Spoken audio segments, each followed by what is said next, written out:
अब तुमको आ गए हम 2021 के प्रथम पाली के 5 अंक वाला में, ठीक ना। प्रथम पाली 2021 को हम लोग देखते हैं कौन कौन क्वेश्चन मतलब कि जो तुमको प्रॉब्लम क्रिएट हो सकता है। तो जैसे पहला है तुम्हारा 33 नंबर, ठीक। इसमें बहुत सारा क्वेश्चन हम लोग वैसे छोड़ के बना रहे हैं, उसको फिर ग्राफ व्राफ है ना, हम उसको दूसरे वीडियो में लेकर आएंगे, ठीक ना।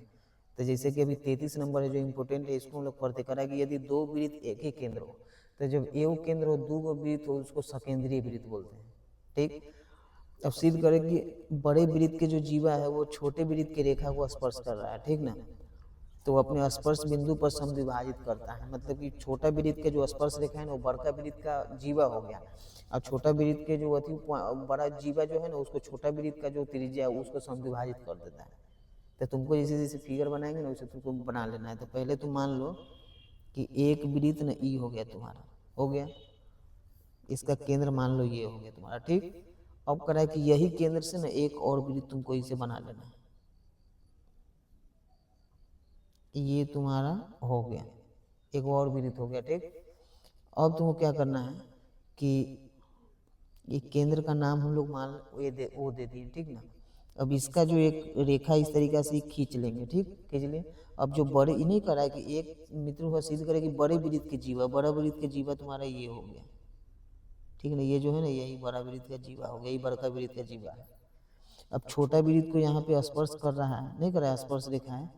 अब तो अपने स्पर्श बिंदु पर समद्विभाजित होता है, जहाँ ये रेखा आ रहा है, मतलब इसको मान लो ए है, इसको मान लो बी। अब ए बी जहाँ ये टकराता है ना यहाँ पे आधा हो जाता है, आधा ये अलग दोनों बराबर हो जाता है, तो उसी को समद्विभाजित बोलते हैं। अब यहाँ पे हम लोग मान लो कितना दे दिए हैं पी। अब एगो वृत्त को मान लेते हैं बड़का को हम लोग C1 और दूसरा को मान लेते हैं हम लोग C2, ऐसे हम लोग लिख सकते हैं, ठीक। अब उसके बाद हम लोग क्या करेंगे कि इसको हम लोग कुछ हिंदी इसमें नोट करना है, जैसे कि उसको लिख देंगे। तो पहले केंद्र ओ है तो लिखेंगे हम लोग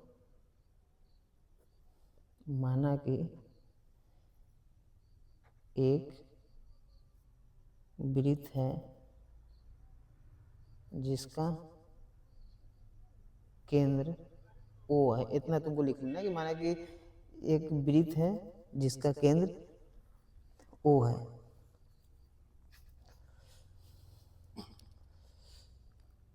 या फिर इस ई लाइन को नहीं लिखना हो, कारण क्या है कि हमको तो इस केंद्रीय वृत्त है, तो ये वाला टॉपिक यहाँ पे नहीं आएगा, ठीक ना।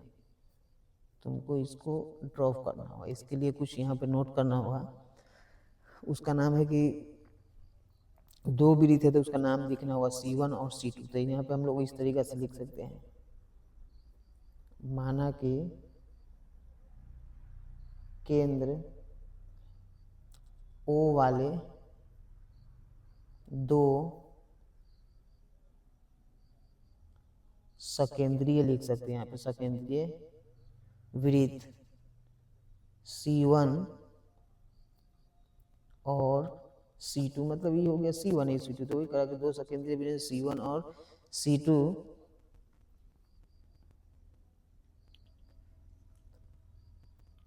बड़े वृत्त C1 की जीवा। अब जो ये बड़ा वृत्त है ये वाला C1, उसका जीवा देख लो यहाँ से यहाँ ना, ये बड़े वृत्त C1 की जीवा AB छोटे वृत्त C2 को मान लो कि C2 है, ये C2 के बिंदु P पर है ना, तो वही कह रहा है कि C2 को बिंदु P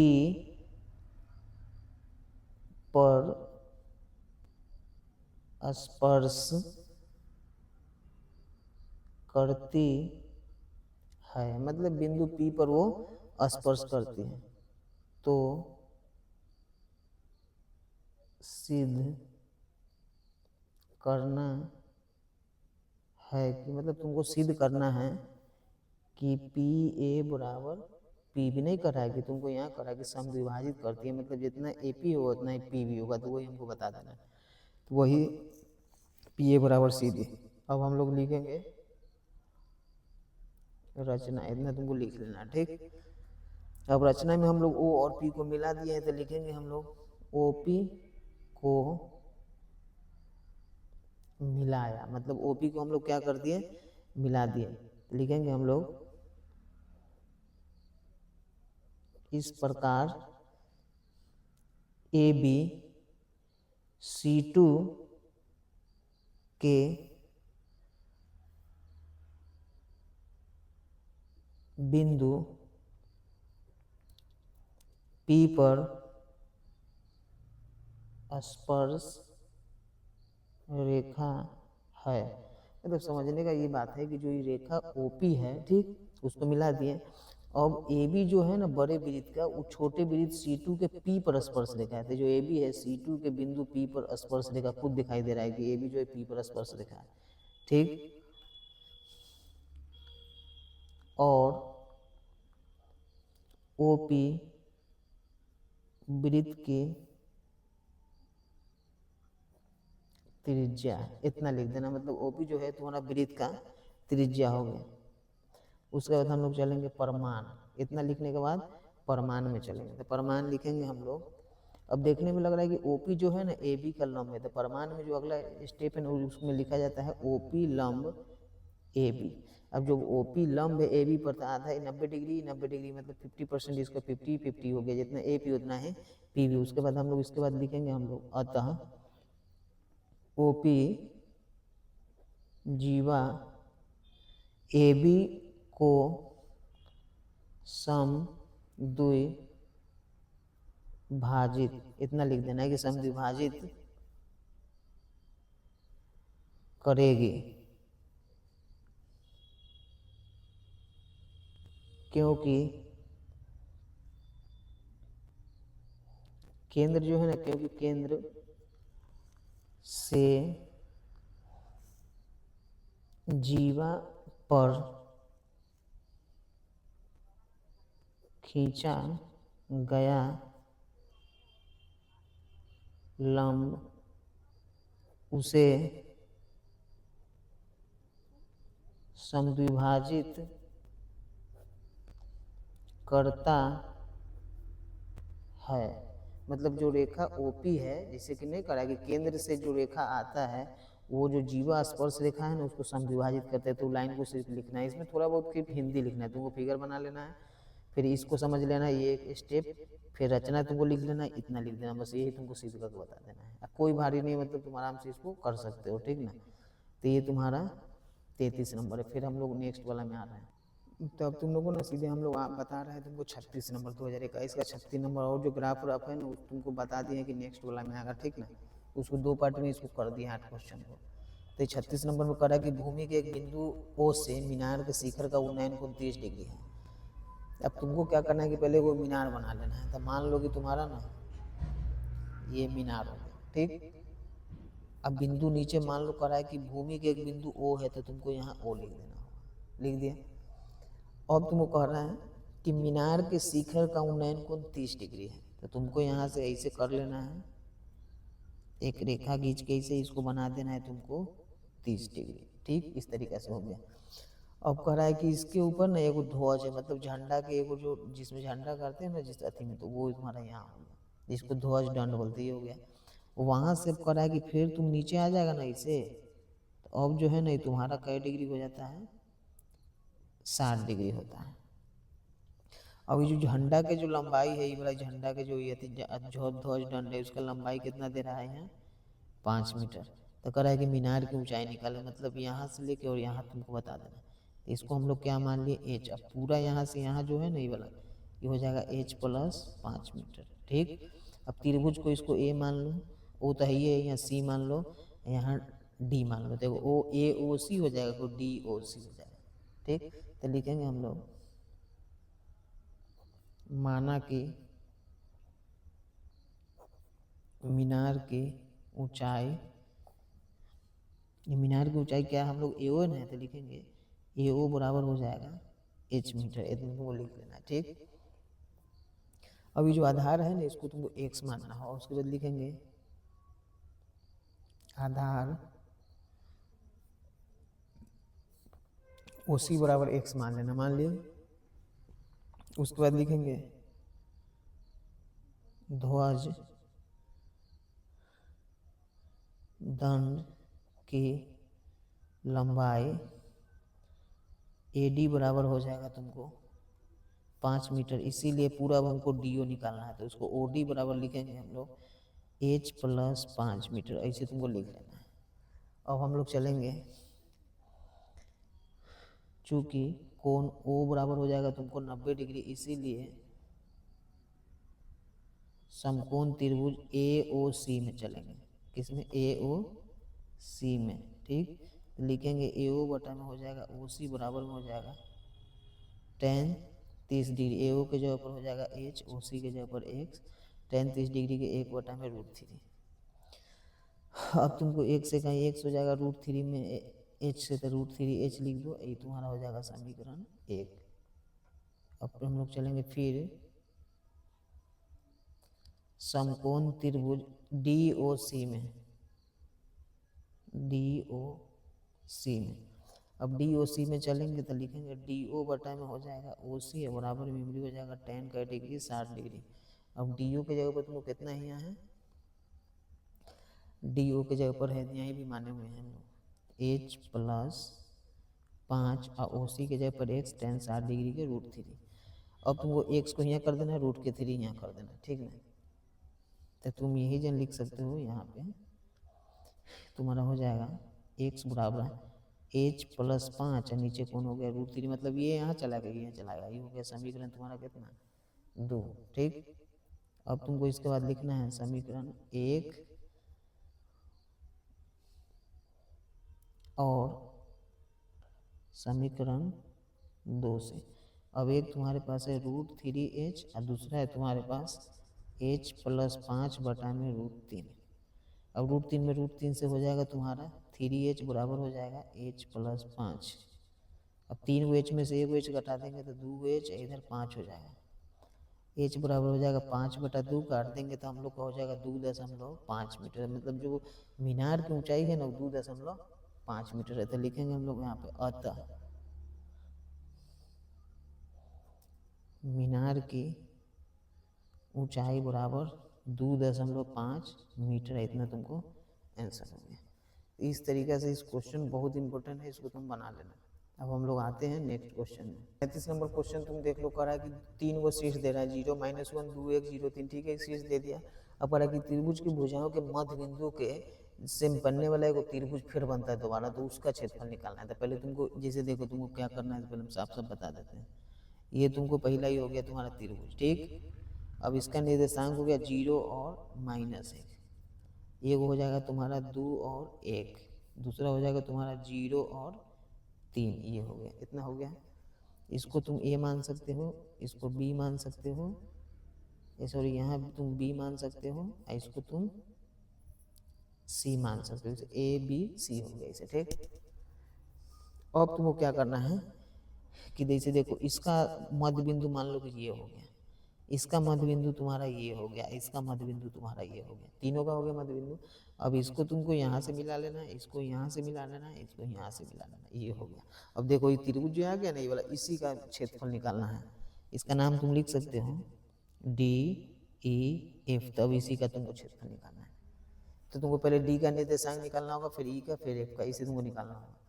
तो लिखेंगे हम लोग यहाँ पे सीधे लिख सकते हैं हल AB का मध्य बिंदु, इतना लिख देना है। लिखने के बाद लिखेंगे D है ना, तो लिखेंगे D का निर्देशांक। तो मध्य बिंदु का x1 प्लस x2 बटा में 2, y1 प्लस y2 बटा में 2। तो x1 की जगह पर भी 0 और ये मतलब कि x2 की जगह पर भी 0, तो 0 प्लस 0 बटा में कितना 2, फिर यहाँ हो जाएगा -1 प्लस 3 बटा में कितना 2।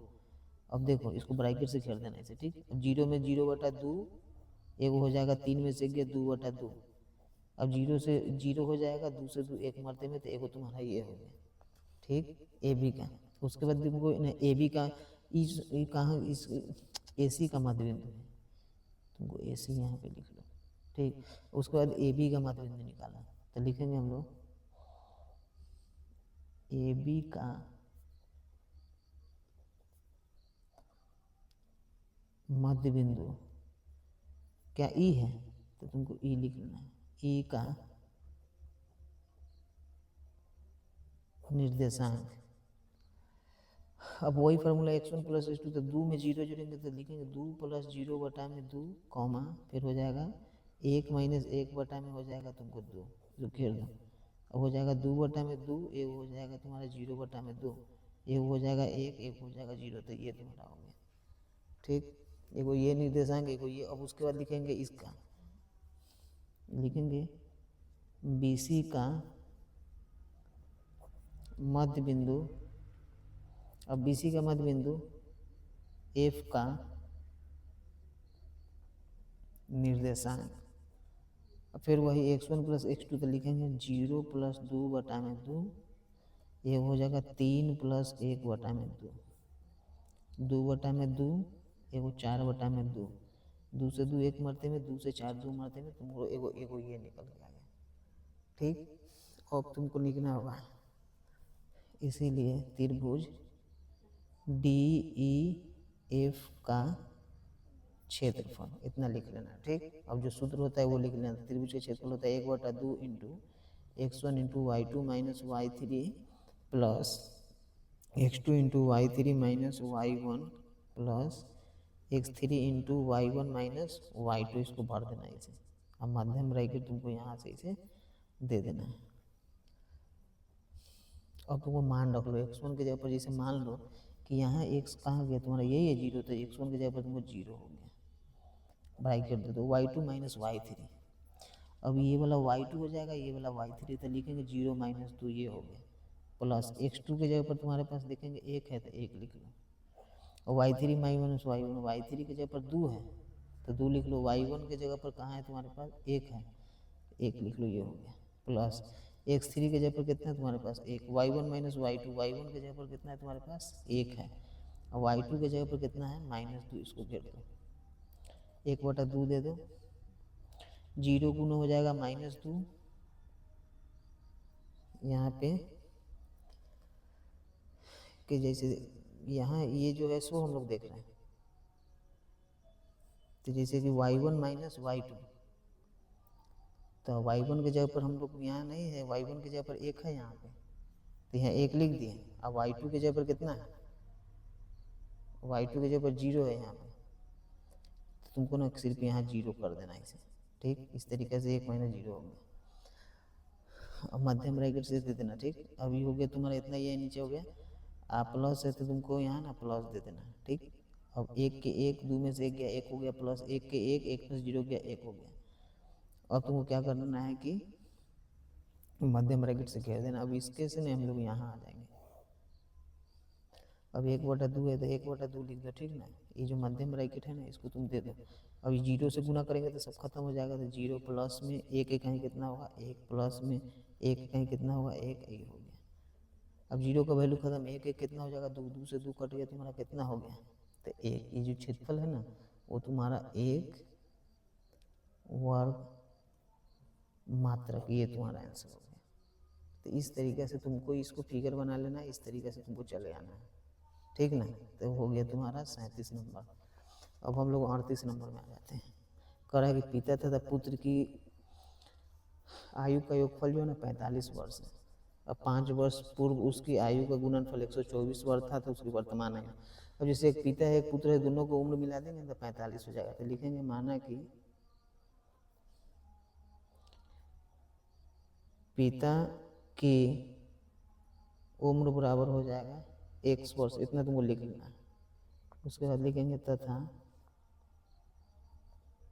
पुत्र की आयु बराबर हो जाएगा, जैसे पुत्र के मतलब नहीं पता है, दोनों को मिलाकर 45 है, तो यहाँ लिखेंगे 45 माइनस x वर्ष, इतना ही तुमको दिमाग लगाना है। ठीक, अब लिखेंगे हम लोग कहाँ से, प्रश्न से। अब कह रहा है कि 5 वर्ष पूर्व, तो 5 वर्ष पूर्व लिखेंगे, यहाँ पे लिख देंगे 5 वर्ष पूर्व। इतना लिखने के बाद लिखेंगे पिता की उम्र x माइनस कितना होगा 5, तथा पुत्र की उम्र हो जाएगा तुम्हारा 45 माइनस x माइनस 5, 45 में से 5 घटाएंगे तो 40 माइनस एक्स हो गया तुम्हारा। अब लिखेंगे इसीलिए अब कह रहा है कि गुणनफल जो है ना वो 124 था। ये वो तुम्हारा कहाँ है, एक्स माइनस 5, दूसरा कितना है 40 माइनस एक्स बराबर हो जाएगा 124। ठीक, अब गुना कर लो तो हो जाएगा तुम्हारा कितना 40 x minus x square minus 4 पचे 20, 200 प्लस में हो जाएगा 5 एक्स। ठीक, अब माइनस में 124 बराबर में 0, माइनस एक्स स्क्वायर हो जाएगा। अब 40 और 5 कितना हो जाएगा तुम्हारा 45 एक्स, और 200 में 100 जोड़ेंगे तो 324 और बराबर में 0। अब तुम माइनस कॉमन कर लेंगे तो बचेगा x square minus 45 x plus 324 और बराबर में 0। X square minus 45 x plus में 324 बराबर में 0। अब तुमको क्या करना है कि 324 को ना यहाँ पे गुणनखंड तोड़ना है। ठीक, तो मान लेते हैं कि हम लोग ने यहाँ पे 324 को लिखेंगे, 2 कहीं 2, 2 चक 12, 2 दूना 4, 2 अठे 16, 2 कहीं 2, तो फिर 3 से 27 मरते में, 3 से 9 मरते में, 3 से 3 मरते में,